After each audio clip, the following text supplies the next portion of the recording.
History, innovation, and sustainability, Teeling's Wonders of Wood has it all.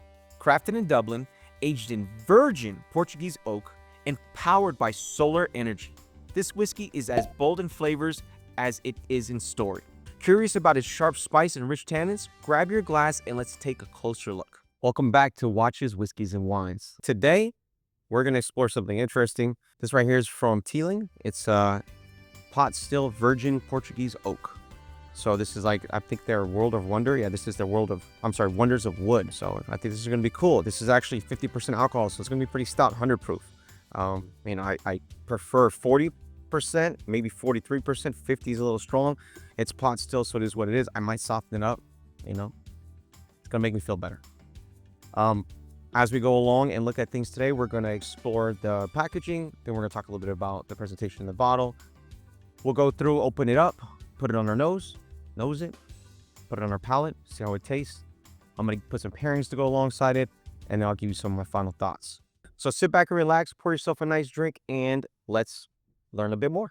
Let's talk a little bit about Teeling and its history. They go all the way back to 1782 in Dublin. It's a long time. So they've been in the game for a long time. And the area that they were at is actually, the street I believe is called Marylebone Lane. And the area where they are is called the Golden Triangle. This is like where all of the important whiskey creating was done in Ireland. And so Dublin was a cool area, and there's a lot of history there, and that history is now translated into where Teeling is at now. The guy who founded it, his name was actually Walter Teeling. That's kind of near and dear to me. It was my name. So Walter Teeling decided he wanted to do this. That was a great idea at the time, being in Dublin, being in the Golden Triangle. That's a very strategic area. A lot of the history of what you think of when you think of Irish whiskey comes from that Golden Triangle in Dublin. They reopened their doors in Dublin again after 125 years of absence of distilling in Dublin. They're back. So now that they're back there, they have basically state-of-the-art facility. They've invested some serious money into it, but they still have their roots and they still have their artisanal ideas. And that's what we're going to see here today in this Wonders of Wood pot still, the Portuguese oak. Oh, also, let's do a watch check. I think on these episodes, since this is Watches, Whiskeys, and Wines, and I'm always wearing a different watch, I might as well just go over which one I'm wearing today. This is a TAG Heuer Calibre E4. This is the limited edition. It has like the gold with the black titanium. It feels really nice. It's kind of cool watch, so something to check out. Yeah, we're exploring whiskeys, but why not talk about watches too? So let's visit their production process, and let's talk a little about what was done with this whiskey that's in the bottle.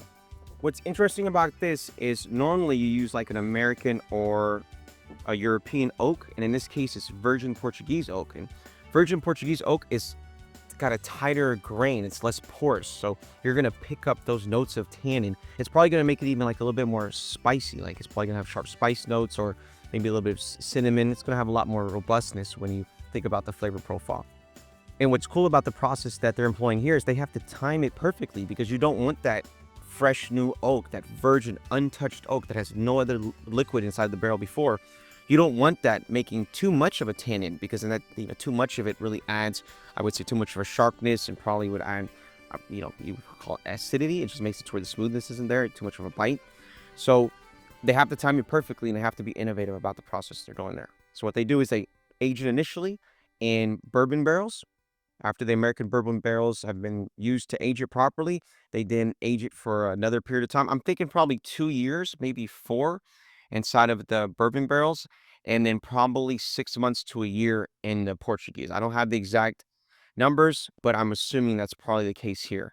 And then what you're going to get is you're going to get something special. I think we even explored something similar. I think Brian Kinsman from Glenfiddich on the 21-year Grand Reserva, they do something similar where they age it in the original barrels, which I think are also bourbon barrels.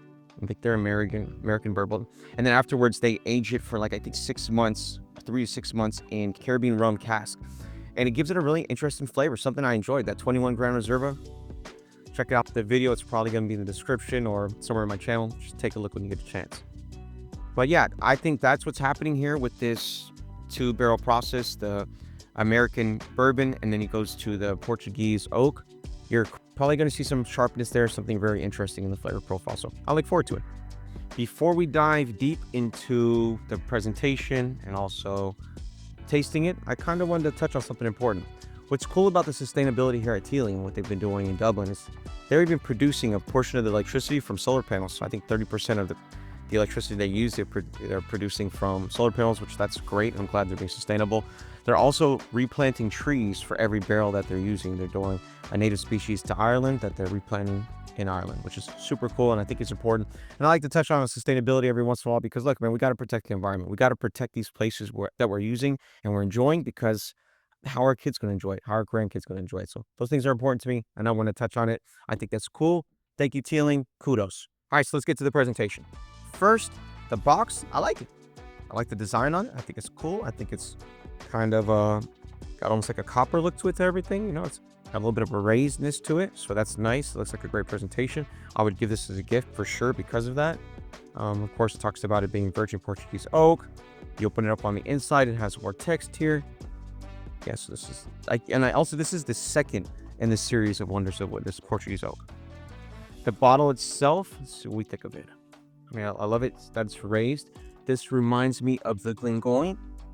The Glengoyne has this beautiful raise on it as well. They've done the same thing here on this Teeling. I think that's a nice touch. It's just, you know, it's tactile. It's, when you hand it to somebody, it doesn't just feel like a glass bottle. It feels like something special, and that's what you get here in this bottle when you're handling it. Of course, they've got the label on the front. It looks kind of normal, you know, same little copper design, and just a normal label on the back. Let's go ahead now and open it up, put it in our glass, and see what we think.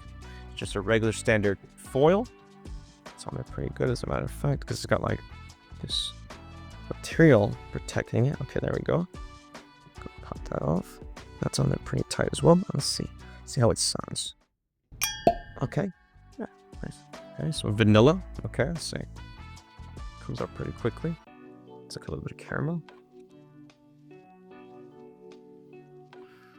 Yeah, so being that it's 50% alcohol, let's see how strong it is. I mean, a lot less of the alcohol scent than I expected. I mean, it's there, obviously. Give it a few seconds to rest. Yeah, you get the wood. Get that oak. I see, like almost like a Christmas kind of spiciness too. Yeah, but you could smell the spices. For sure, this is going to be sharp. Okay, let's put it on our palate. Let's see what we think. Yeah, that's 50% alcohol. Significant amount of bite. Good texture though. I mean, honestly, good flavor.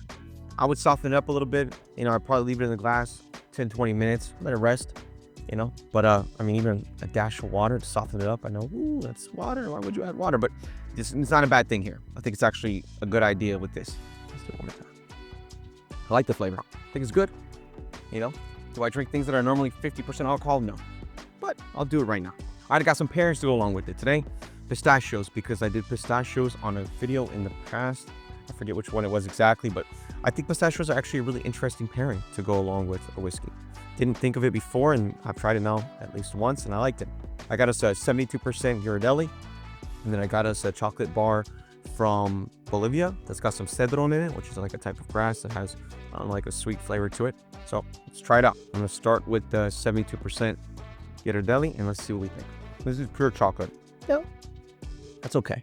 Let's see now with the cedron from Bolivia. Yeah, I think that's 55% cacao. Yeah, the two of those together, nice. It brings out the little bit of herbalness and sweetness to the cedron, and it brings out a lot of the woodsiness, a lot of the tannins that are here from the Portuguese oak. Let's see how it goes with the pistachio. Once again, the pistachios, it's just the texture, it's just the creaminess, the richness of it. Feels great with whiskey. Recommend it. My final thoughts on this. I like it. I mean, the whole Portuguese oak thing, obviously, I'm probably gonna have a bottle forever because my brother loves being Portuguese. And I love being Portuguese too. So he's the one who recommended this bottle. Shout out to my brother Raymond. Appreciate you. Love you. So we'll probably always have one of these in our collection. But is it something I would drink on a regular basis? Probably not. This is probably something I drink once or twice a year. Something along those lines. The price point, I think it was under $100. I think it's about right. You know, I think this is something interesting for $100, but I would soften it up for sure, and I'd have to pair it with something. So those are my final thoughts. I want to thank you very much for joining me again here on Watches, Whiskeys, and Wines. I hope that we can have a bunch of more of these experiences together. Please like, subscribe, share, comment. Let me know what you want to talk about. I'm always here. Thank you, and have a great day.